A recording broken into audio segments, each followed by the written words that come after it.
ऐसे ही दिखाया है कि ब्रह्मा से 4 बड़े पुत्र पहले पहले पैदा हुए, सनक, सनातन, सनंदन, सनत कुमार।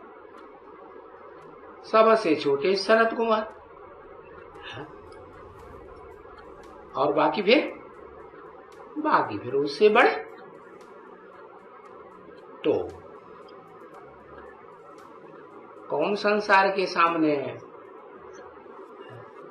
बड़े से बड़े धर्म पिता के रूप में प्रत्यक्ष होता है, क्योंकि धर्म पिताओं के नाम पर ही धर्म का नाम पड़ता है।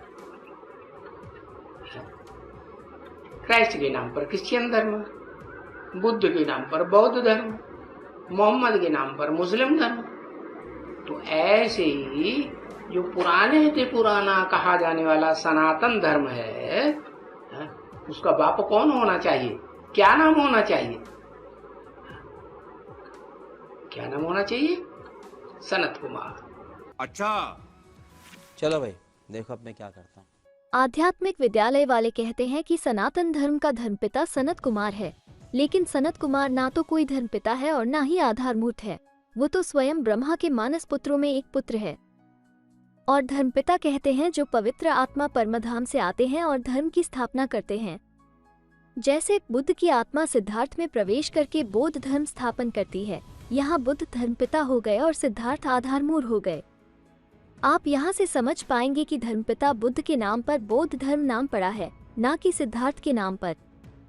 ऐसे ही शिव कहते हैं कि मैं सनातन धर्म स्थापन करता हूँ, सूर्यवंशी चंद्रवंशी डायनेस्टी स्थापन करता हूँ, मैं स्वर्ग की स्थापना करता हूँ। धर्मपिता के भी पिता परमपिता शिव सनातन धर्म स्थापन करते हैं। गीता में भी 4 अध्याय के 8 श्लोक में कहा है कि मैं अधर्मियों का नाश करने और एक सत्य सनातन धर्म की स्थापना करने आता हूँ।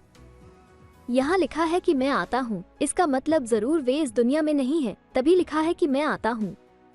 वो परमधाम से इस सृष्टि पर आते हैं, वो जिसमें आते हैं उसका नाम वो ब्रह्मा रखते हैं।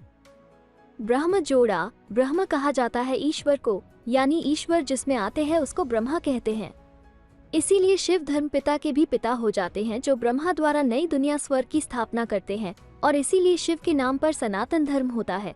यदि दूसरे धर्म के लोगों को ये जानकारी होती कि धर्मपिता के भी पिता स्वयं परमपिता, जिसे सभी ईश्वर, खुदा, गॉड कहते हैं, वो सनातन धर्म स्थापन करते हैं, तो सभी सनातन धर्म को अपनाते और भारत को अपना तीर्थ मानते और भारत का इतिहास ही कुछ और रहता। किंतु एक पिता को भूलने के कारण भारतवासी दुखी और कंगाल हुए। इसका कारण ऐसे वीरेंद्र देव दीक्षित जैसे अज्ञानी लोग हैं, जिन्होंने उल्टा ज्ञान बताकर सभी को परमपिता शिव से दूर किया और भारत के साथ साथ दुनिया को भी दुखी और कंगाल बनाया। अब आइए शिव बाबा की मुरली सुनते हैं, जिसमें कहा गया है कि मैं सूर्यवंशी चंद्रवंशी यानी सनातन धर्म स्थापन करता हूँ, स्वर्ग को मैं स्थापन करता हूँ।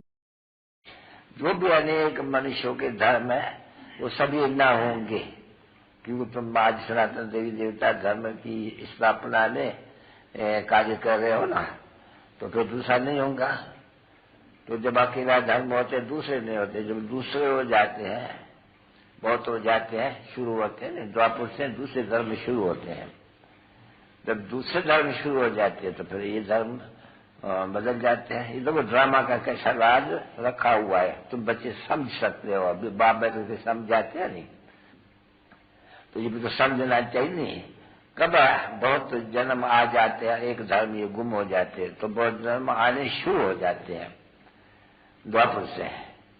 अब इस समय की बात है कि देखते हो कि अनेक धर्म है, बाकी सनातन देवी देवता धर्म नहीं है, तो नई जो चीज है वो फिर स्थापना होगी। तो बेहद का बाप आकर करके, बाप ने समझाने आकर के एक ब्राह्मण कुल डायनेस्टी नहीं, ब्राह्मण कुल और फिर सूर्यवंशी और चंद्रवंशी डायनेस्टी स्थापन करता हूँ। ब्रह्मों की डायनेस्टी नहीं है संगम योगी की, थोड़ा है बहुत समय, बस यही जन्म है। तो इसलिए इसको कहा जाते हैं ये कुल, ब्राह्मणों का कुल। तो तुम्हारा वो है सर्वोत्तम कुल, इसको कहा जाते हैं, ऊंचे ऊंचे कुल। इस समय में तुम्हारा जीवन अमूल्य है, इसलिए इस जीवन की एक तो संभाल भी करनी चाहिए, शरीर की भी संभाल करनी चाहिए। तो तुमको पढ़ाई है ना ये बच्चे, तो पढ़ाई अच्छी पढ़नी चाहिए बच्चों को, पढ़ाई में सुस्ती ये नहीं करनी चाहिए, न तो नापास हो जाएगा, बहुत कम पद पा जाएंगे। तो ये पढ़ाई पढ़नी चाहिए, और पढ़ाई में भी मुख्य बात ही है तंत्र जिसको कहा जाते हैं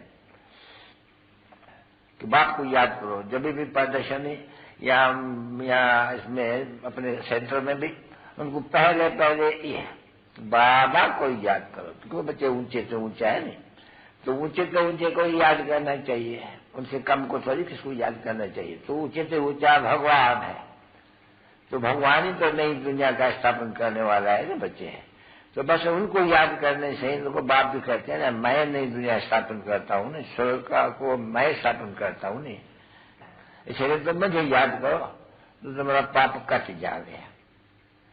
ये पक्का याद कर दो, क्योंकि पतित पावन है ना बच्चे बाप, तो वो यही कहते हैं कि मुझे जब भी तुमको पतित पावन कहते हो तो हो तम प्रधान हो ना, पतित हो नहीं, बहुत पतित हो।